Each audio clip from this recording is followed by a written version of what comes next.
Hi, so following on from my last little chat, if you like, I'm talking about marriage and how it is that I've been married for 40 years. And one of the things I've been thinking about is the marriage vows themselves. And I said last time that I watch a programme called Married at First Sight, and I do, it's my guilty pleasure if you like. And when I watch that, one of my least favourite parts is the vows that they say to one another. Now, I'm not putting the contestants down, they spend time thinking up these wonderful words. But the problem I have with it is that they're just words. There's no meaning behind it, or a misunderstood meaning. They promise to love one another without understanding what love is.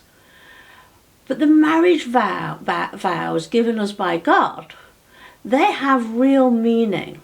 And when you say them in front of God, they're a covenant, a solemn promise to the other person.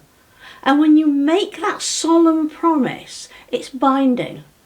It actually ties you together. And sometimes you need that in marriage because, let's face it, nobody's perfect. I'm not, Mr. Miller's not, nobody is perfect. And there's going to be tough times. And those tough times need some substance behind them. And the traditional wedding vows have that substance. You promise to have and to hold.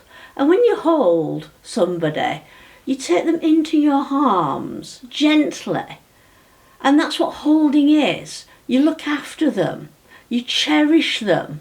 And you promise, to love and to cherish. To cherish, to have, to hold them in high esteem.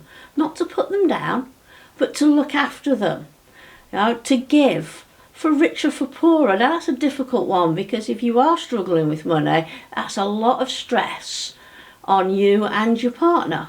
I won't say, actually I'll change that, you and your husband or wife, because we're not meant to have partners. We're meant to have a husband or a wife. Two become one between a man and a woman. For better or worse.